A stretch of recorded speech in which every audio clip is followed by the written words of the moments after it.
আজি আমি গৌৰৱ অনুভৱ কৰিছো ভাৰত ৰত্ন ডক্টৰ ভূপেন হাজৰিকা দেৱৰ শতবৰ্ষিকী আজিৰ পৰা আৰম্ভ হৈছে আৰু আমি ডিব্ৰুগড়ৰ বিভিন্ন অঞ্চলত আজি আমি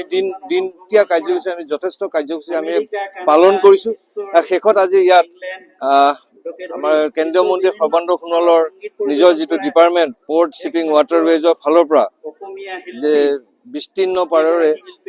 যি এটা যাত্ৰা আৰম্ভ কৰিছে সংগীতময় যাত্ৰা শদিয়াৰ পৰা ধুবুৰীলৈ আমি তাত আজি উপভোগ কৰিব আহিছো আমি গৌৰৱ অনুভৱ কৰিছো আৰু যিহেতু ভূপেন হাজৰিকা দেৱৰ লগত ব্ৰহ্মপুত্ৰখনৰ মহাবাহু ব্ৰহ্মপুত্ৰৰ এটা নিবিড় সম্পৰ্ক আছে আৰু সেই সম্পৰ্কটো ৰক্ষা কৰি বিস্তীৰ্ণ পাৰৰে নামেৰে যিটো পোৰ্ট শিপিং ৱাটাৰৱেজৰ যিটো কাৰ্যসূচী লৈছে আমাৰ শুভেচ্ছা আমি জনাইছো তেওঁ সফল হওক আৰু বিশ্বমানত আমাৰ ভূপেন হাজৰিকা ডাঙৰীয়াক যাতে আমি তুলি ৰাখিব পাৰো আৰু সদায় যাতে আমি তেখেতক শ্ৰদ্ধা নিবেদন কৰিব পাৰো অসম ভাৰত তথা বিশ্বত আমি তেখেতক জীয়াই ৰাখিব পাৰো এই প্ৰচেষ্টা যথেষ্ট হ'ব বুলি আমি আশা কৰিছো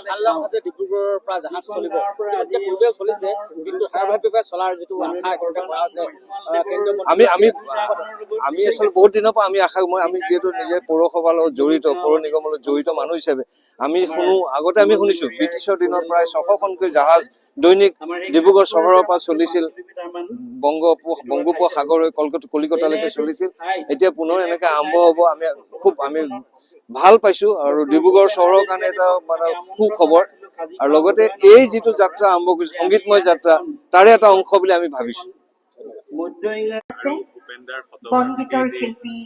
পদ্ম দাস ডাঙৰীয়া তেখেতক আমাৰ শ্ৰদ্ধা সন্মান নিবেদন কৰিবলৈ আগবাঢ়িছে ভাৰতীয় অন্তৰ্দেশীয় জলপথ প্ৰাধিকৰণৰ সঞ্চালক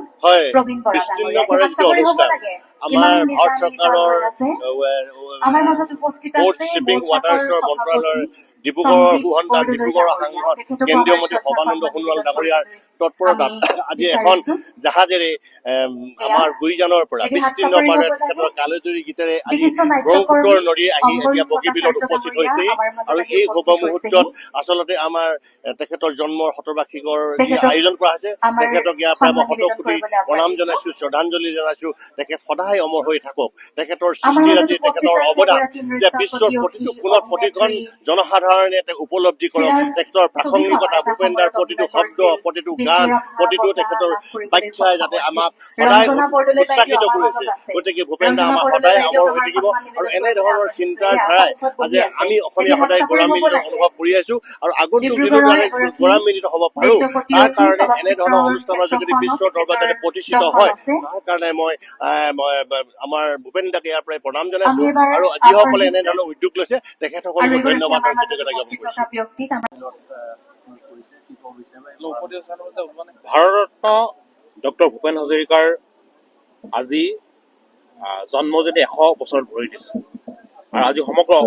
অসম চৰকাৰে গোটেই বছৰজোৰা কাৰ্যসূচী গ্ৰহণ কৰিছে জালুকবাৰীৰ পৰা আজি আৰম্ভ হৈছে শতবৰ্ষ কাৰ্যসূচী ভাৰত চৰকাৰৰ কেন্দ্ৰীয় বন্দৰ জাহাজ মন্ত্ৰী